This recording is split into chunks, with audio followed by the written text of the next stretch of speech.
আল্লাহ কোনদিন বলছে আল্লাহর কাছে, আল্লাহ আপনি আমাকে যা দিছেন ওইটার জন্য আমি শুকরিয়া আদায় করতে পারি, আল্লাহ সেইটার যোগ্যতাটা আমাকে দেন। এটাও দোয়া। আমাদের আউট অফ কনসেপ্ট, আমাদের কনসেপ্টের মধ্যেই নাই। কি নিয়ামত পাইলাম। আমি সব সময় বলি দুনিয়ার সব একদিকে রেখে যদি দেই আর কেবল দৌলতে ঈমানকে যদি একদিকে রাখি, পুরা পৃথিবী, পুরা সমগ্র দুনিয়া একদিকে, কিন্তু আল্লাহ আপনাকে আমাকে যে ঈমান দিয়ে ধন্য করেছেন ওইটার কোনো তুলনা হবে না। দুনিয়ার এমন কোনো কিছু ছিল না যার ভাষা সুলাইমান আলাইহিস সালামকে আল্লাহ জানান নাই। এত জ্ঞান আল্লাহ রাব্বুল আলামিন দিয়েছিলেন। বাতাস কোন ভাষায় কথা বলে, পাতাগুলো গাছের নড়ে, আমরা মনে করেছি কেবলমাত্র পাতা নড়ে, কিন্তু পাতা নড়ার মধ্যেও গাছের মধ্যে ভাষা আছে, পাখির মধ্যে ভাষা আছে, পিঁপড়ার মধ্যে ভাষা আছে। আল্লাহ কোরআনে বলেছেন ইউসাব্বিহু লিল্লাহি মা ফিস সামাওয়াতি ওয়া মা ফিল আরদ। আপনি দেখতেছেন এইটা জড় পদার্থ, আপনি দেখতেছেন এই টাইলস, এইটা জড় পদার্থ, আপনার কাছে এটা জড়, কিন্তু আল্লাহ বলতেছেন, আল্লাহ যেহেতু এলিমেন্টস গুলা সৃষ্টি করেছেন, আল্লাহ রাব্বুল আলামিনের কাছে আসমান জমিনের ভিতরে যা কিছু আছে সবগুলাই আল্লাহর কাছে তাসবিহ করে, কিন্তু তোমাদের বোঝার ক্ষমতা নাই। আল্লাহ যাদেরকে বোঝার ক্ষমতা দিয়েছিলেন তাদের মধ্যে একজন হচ্ছেন হযরত সুলাইমান আলাইহিস সালাম। হযরত সুলাইমান আলাইহিস সালামের পরিষদের সামনে অনেক আলাপ হলো। আল্লাহ রাব্বুল আমিন এই আয়াতে কারিমার মধ্যে বলছেন, ও বান্দারা, সুলাইমান আলাইহিস সালামের সামনে যখন তার সবিস্তারে তার পরিষদ নানান কথা বলল, এমন সময় সুলাইমান কতটা বিনয়ী হলো। সুলাইমান স্মিত হেসে দিল, পরিষদের সামনে হালকা করে হাসলো। হাসার পরে আল্লাহর কাছে বিনয়ী হয়ে এমন কথা বলেছে, আল্লাহ যাকে এত এত দিলেন, আল্লাহ বলছেন কথাটাকে আমি কিয়ামত পর্যন্ত মানুষের জন্য কোরআনে সংরক্ষণ করে দিলাম। 27 নম্বর সূরা কোরআনের সূরা নামল, সূরা নামলের 19 নম্বর আয়াত আল্লাহ রাব্বুল আমিন বলছেন, রব্বি আউজি'নি আন আশকুরা নি'মাতাকাল্লাতী أنعمت علي وعلى والدي وأن أعمل صالحا ترضاه وأدخلني برحمتك في عبادك الصالحين। আল্লাহ রাব্বুল আমিন বলছেন, হালকা করে হাসলো সুলাইমান, এত জ্ঞান, এত কিছু জানে, কিন্তু আল্লাহ রাব্বুল আমিন বলছেন সে বলতে শুরু, আপনি আমাকে তৌফিক দেন। এত কিছু পরেও আল্লাহর কাছে বলছেন, আল্লাহ আপনি আমাকে তৌফিক দেন। কিসের তৌফিক চান? আল্লাহ বলছেন, আন আশকুরা নি'মাতাকাল্লাতী আন'আমতা আলাইয়া ওয়া আলা ওয়ালিদাই।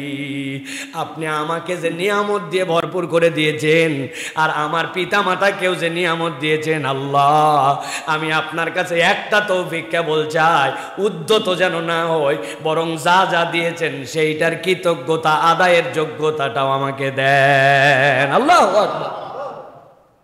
এই রব, আপনি আমাকে এমন জেহেন দেন আমি যেন কোরআন মুখস্থ করে বলতে পারি। আল্লাহ আমাকে এমন জ্ঞান দেন যেই জ্ঞান দ্বারা যেন আমি দুনিয়ার মধ্যে ইসলামের খেদমত করতে পারি। আল্লাহ আমার এমন টাকা দেন যেইটাতে আমি দুনিয়ার মধ্যে ধনী হয়ে যেতে পারি। আমাদের কামনার কোনো শেষ নাই। আল্লাহ আমাকে সুস্থতা দেন, আল্লাহ আমাকে দেন, সে দেন। কিন্তু নবী কি শিখাচ্ছেন? আল্লাহ নিয়ামত তো দিবে, কিন্তু নিয়ামতের যদি কৃতজ্ঞ না হই তাহলে আল্লাহর কাছে তো আমরা কুফরি করব। আল্লাহ আপনি আমাকে যে অনুগ্রহ দিবেন আর দিয়েছেন, ওই অনুগ্রহের যেন কৃতজ্ঞতা আদায় করতে পারি, সেই যোগ্যতাও আমাকে দেন। আমরা কিন্তু এটা করি না, ঠিক না ভাই? আল্লাহ কোনোদিন বলছে আল্লাহর কাছে, আল্লাহ আপনি আমাকে যা দিছেন ওইটার জন্য আমি শুকরিয়া আদায় করতে পারি, আল্লাহ সেইটার যোগ্যতাটা আমাকে দেন। এটাও দোয়া। আমাদের আউট অফ কনসেপ্ট, আমাদের কনসেপ্টের মধ্যেই নাই। কি নিয়ামত পাইলাম। আমি সব সময় বলি দুনিয়ার সব একদিকে রেখে যদি দেই আর কেবল দৌলতে ঈমানকে যদি একদিকে রাখি, পুরা পৃথিবী, পুরা সমগ্র দুনিয়া একদিকে, কিন্তু আল্লাহ আপনাকে আমাকে যে ঈমান দিয়ে ধন্য করেছেন ওইটার কোনো তুলনা হবে না। আপনার আশপাশে অন্য ধর্মাবলম্বীর মানুষ আছে না ভাই? ওর দাদাকেও চিনতাম, ওর বাপকেও চিনতাম, ওর ছেলেকেও চিনি, 3 প্রজন্ম তো আমি চিনি, আপনারা চেনেন। আজ পর্যন্ত ঈমান নসিব হয় নাই। আর আমি তার পাশের বাড়ির লোক, মায়ের পেটের থেকে ঈমান নিয়ে আসছি। আমার সন্তানটাও অনেক কিছু না থাকলেও অন্তত মুসলিম, মুমিন জীবনে এর থেকে বড় নিয়ামত আর কিছুই হতে পারে না। সুবহানাল্লাহ। আল্লাহকে বলতে হবে, আল্লাহ তুমি যে আমাকে ঈমান দিয়েছো, ওই ঈমানের কৃতজ্ঞতা আদায় করার তৌফিক দাও। সুলাইমান আলাইহিস সালাম আল্লাহর কাছে এটা বলেছেন। এরপরে বলতেছেন, আল্লাহ কেবল এইটুকুই নয়, তোমার কৃতজ্ঞতা আদায় করে শেষ নয়, ওয়ান আমালা সালিহান তারদাহ, তুমি যে আমলে খুশি হও এরকম আমল করার যোগ্যতাও কিন্তু আমাকে দিতে হবে। আমল অনেক করি আমি, কিন্তু তুমি খুশি কিনা জানি না। আল্লাহ তুমি রাজি খুশি হও এরকম আমল করার যোগ্যতা আমাকে দাও। আর সাথে সাথে বলছেন, ওয়াদখিলনি বিরহমাতিকা ফি ইবাদিকাস সালিহিন। হে রব্বুল আলামিন, আপনি আমাকে প্রবেশ করান আপনার অনুগ্রহে, আপনার দয়া ছাড়া এটা সম্ভব নয়। ফি ইবাদিকাস সালিহিন, আপনার যত নেককার বান্দা আছে তাদের তালিকার মধ্যে আমার নামটা আল্লাহ আপনি উঠায় নিয়েন। আপনি যোগ্যতা দিয়েছেন, আমি আমল আমল করছি অনেক, কিন্তু সেই আমল করার যোগ্যতার কারণে আমি কৃতজ্ঞ হতে পারি নাই, সেই আমল আমার বাতিল হয়ে গেছে। আল্লাহ না না না, আমার নিয়ামতের কৃতজ্ঞতা আদায় করার তৌফিক দাও। আয় রব্বুল আমিন, আমার বাপ মাকে যে নিয়ামত দিয়েছো তারও তৌফিক দাও কৃতজ্ঞতা আদায় করার জন্য। আর আল্লাহ তোমার কাছে ফরিয়াদ দিলাম, তুমি রাজি খুশি যে আমলে, সে আমল করার বেশি বেশি যোগ্যতা আমাকে দাও। আর আল্লাহ সালেহিনদের তালিকায় আমার নামটা উঠায় নাও। আল্লাহুম্মা আমিন বলেন, বলেন আল্লাহুম্মা আমিন। কি দোয়া!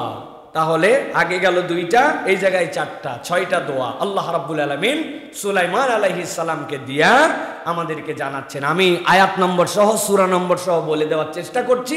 যারা এখন শুনছেন, যারা দূর দূরান্ত থেকে শুনছেন, আপনারা এটা নোট করে অন্তত পক্ষে এইটা যেন আমাদের মুখস্থ হয়।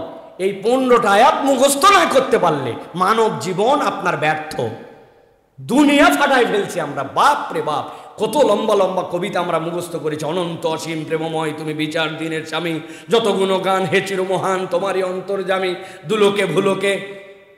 আরে বাপরে ভাষা, আরে বাপরে লাইন, বাঙালির কত কবিতা মুখস্থ, কত গান মুখস্থ, এই আয়াতে কারিমা আমাদের মুখস্থ নাই।